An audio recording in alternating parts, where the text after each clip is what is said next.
Hey guys, I'm Adrian Bennett. I'm 23 years old. I live in Petaluma, California, which we're surrounded by right now. It's awesome. I recently moved back down here from Portland, Oregon, kind of just to chase the Stoke wave. This is a property that my mom owns that I'm privileged to be her tenant on, and it is very conducive to extensive pedaling. I am racing a lot this year. I'm doing the road racing thing. I'm privileged to be on the men's elite team for Cycle Sport Specialized presented by Muscle Milk, and I love it, man. I'm the guy who takes his race bike to places that you're not supposed to take your race bike to, and then I always ride with a bunch of patches and stuff.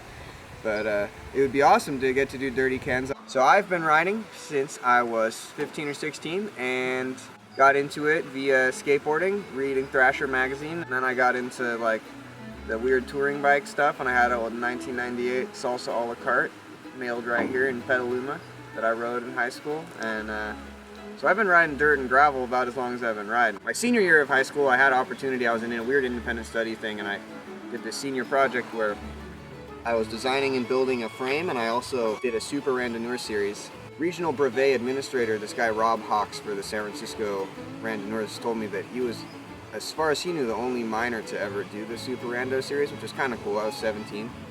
So I got on the long distance hype before I got into racing, because I was kind of coming from the like punk rock, no hierarchy type of thing. So this is my unnamed Adrian bike that I made when I was 17, that I've actually raced my first 2 road seasons on it. And then it got relegated to the like miscellaneous winter training bike. So it's seen a lot of action. Like TIG welding would definitely not pass factory QC. I like the equipment side only because of riding. I wouldn't have any interest in equipment if it wasn't this vessel for riding to be experienced through. And I like using things to failure. Both my body and competition situations kind of use to failure, intervals to failure, equipment to failure, see how it breaks. Who needs a weight room?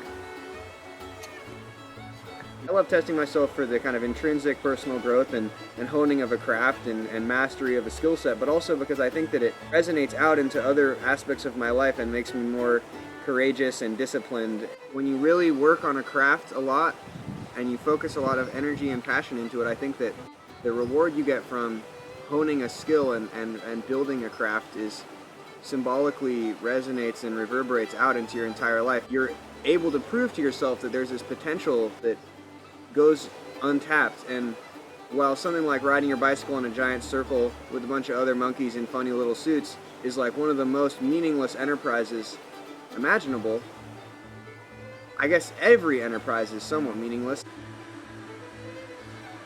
These tires are so sick. They're huge. They're like, it's like sitting on air, which you are, I guess. Science to me has been a real way to realize how little I know. I like the philosophy of beginner's mind, in that I'm totally ignorant and the things that I'm doing I'm a permanent and perpetual student. There's the equipment aspect, which is fun for the dorks like myself, and most importantly I think is the acclimatization of body and mind to these crazy activities that we're trying to get ourselves involved in, and the fact that it doesn't make really any sense logically, nor do we actually understand all that much about physiological and mental and emotional and psychological responses to the things we're doing to ourselves. So it's like this totally unknown vortex. And then you take the amateur level, which is without any real material compensation and usually a significant amount of material loss, and the equation makes even less sense. But here I am, myself and kindred weirdos, like fully invested in these enterprises.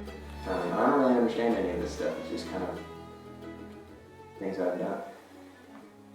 The idea of a kind of honest chronicling of some amateur racers on this weird quest or voyage is an enterprise that I fully back, and I think that works like this can be really illuminating and inspiring, and I don't think I'm anyone special. I'm just another Joey chump, but I'm the kind of Joey chump that likes riding bikes in giant circles with other monkeys.